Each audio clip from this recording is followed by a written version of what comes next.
Ladies and gentlemen, I did mention that the Prime Minister has kindly agreed to take a couple of questions from the floor. Mr. Vincent Cheng, Chairman of HSBC, will moderate this Q&A session.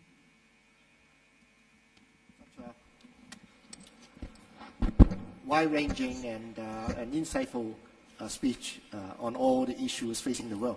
Prime Minister, if I may start things off by asking one first question. How sustainable you think the current growth is, and what changes should we make to make sure that we can deliver what you have expected of us? I'm not sure whether the markets are sustainable, but I think the growth is sustainable in Asia. You probably will have a couple of years of difficulty worldwide because the macro adjustments which are necessary haven't fully worked through yet. I think the banks have not had all of their problems sorted out. The bad assets have been either provisioned against or written off, and confidence has returned. But to get the balance sheets built up sufficiently so that lending resumes and there is confidence in the future and in the business prospects, that hasn't taken place, and that takes some time.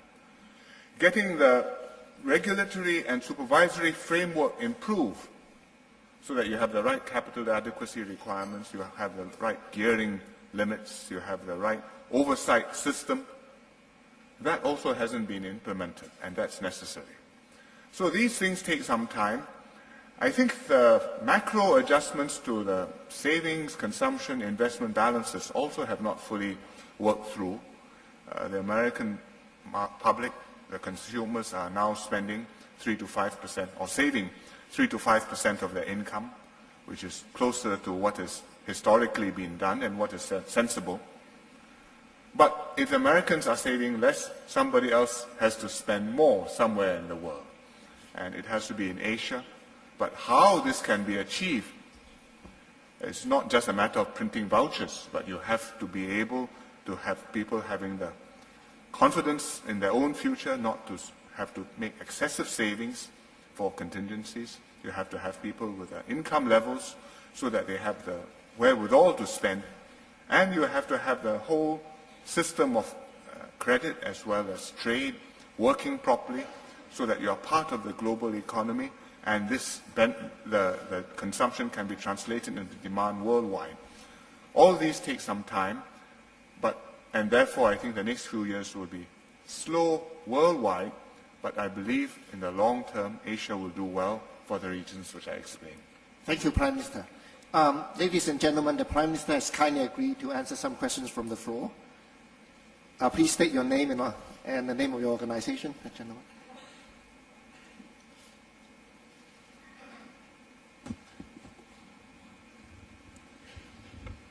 Mr. Prime Minister, I'm George Yun, Director of ICBC Asia. Mr. Prime Minister, it is very refreshing to hear your version of PTP, is it Pacific Trade Partnership. Is it a version to strike a balance between the Chinese version of integrated Asian unity and the Japanese version of a greater Asia Pacific Union, including incorporating Australia and America? Can you comment on that? I think they are in different fields.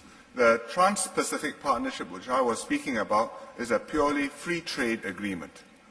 And it starts small, and gradually countries or economies will accede to it, and it will, we hope, become significant. Certainly, if America exceeds, Australia exceeds, and we have Vietnam and Peru join in, it will be a very significant entity which people will take note of and will take advantage of.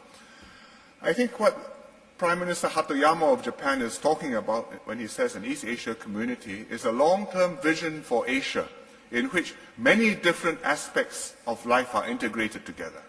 He's talked about a free trade area between Japan, Korea, and China. He's talked about an Asian common currency like an euro, which he acknowledges is something which is a very long way off. He's talked about a revived Asia as a community of nations, which means many aspects of cooperation. But at the same time, he has also talked about maintaining the link across the Pacific, and in particular the link between Japan and America and the security agreement, which is crucial to Japan and crucial to the region. It's a long-term vision. Mr. Hatoyama himself has said that premature to discuss who is a member and what exactly the shape is. So it's something which we will see discussed and perhaps will gradually take form as countries make progress. China doesn't have a similar vision. They have not propounded a similar vision. We do have practical, real groupings which already are in existence. Two of them, in fact. One includes ASEAN plus China, Japan, and Korea, which is you would call it an East Asian community, but it's actually East and Southeast Asian. And the other one, which includes all of these, plus India, Australia, and New Zealand, which is ASEAN plus 6 countries. And to confuse you further, this one is called the East Asian Community, or East Asian Summit, although Australia and New Zealand are not East Asian and neither is India.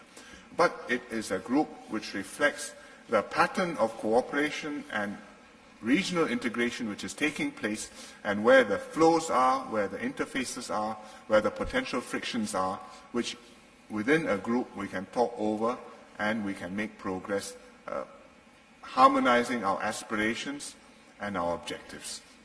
So there are different overlapping, rather messy structures, but it's the way the region has evolved.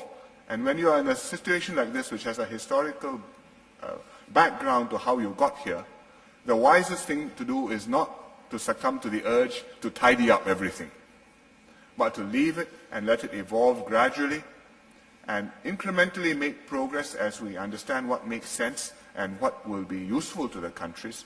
And as the balance of influence and economic strength shifts, to adjust so that we stay current and all participants can benefit from a stable but not frozen region.